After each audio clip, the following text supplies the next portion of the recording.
దేశవ్యాప్తంగా బుధవారం రోజున జాతీయ కార్మిక సంఘాల ఆధ్వర్యంలో జమ్మికుంట పట్టణంలో నిర్వహించిన జాతీయ కార్మిక సంఘాల సమ్మెకు మద్దతుగా Telangana working journalist federation TWJF నియోజకవర్గ కమిటీ ఆధ్వర్యంలో సంపూర్ణ మద్దతుగా సమ్మెలో పాల్గొని నిరసన తెలియజేశారు.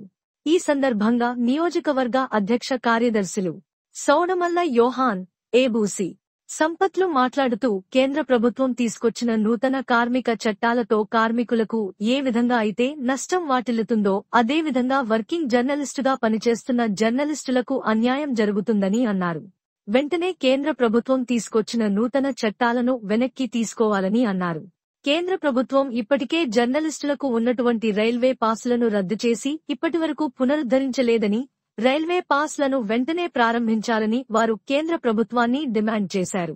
ఈ కార్యక్రమంలో రాష్ట్ర కౌన్సిల్ సభ్యులు భూపతి సంతోష్, జిల్లా నాయకులు ఎండి ఖాజా ఖాన్, వలిపిరెడ్డి శ్రీనివాస్, కందుకూరి రాజు, అంబాల శ్రీరామ్, పెద్ది సంతోష్, ఖండెం వంశీకృష్ణ, బడుగు రవికుమార్, జర్నలిస్టులు తదితరులు పాల్గొన్నారు.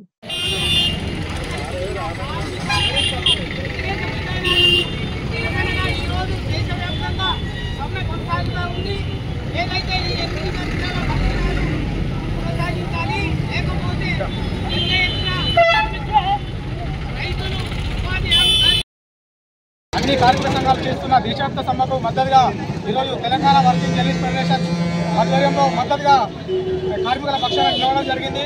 కేంద్ర రాష్ట్ర ప్రభుత్వాలు తీసుకున్న కార్మిక చట్టాలను వెంటనే వెనక్కి తీసుకోవాలని, వాళ్ళు తీసుకున్న నిర్ణయాల్లో జర్నలిస్టులకు కూడా అన్యాయం జరిగే విధంగా కార్మిక చట్టాలను రూపొందించాలని చెప్పి ఈ సందర్భంగా జర్నలిస్టులకు కూడా ఈ యొక్క కార్మికులు చేస్తున్న సార్వత్రిక సమ్మెకు సంపూర్ణంగా మద్దతు తెలియజేస్తూ ఈరోజు ఈ కార్మికుల పక్షాన వాళ్లకు మద్దతు ఇవ్వడం జరిగింది.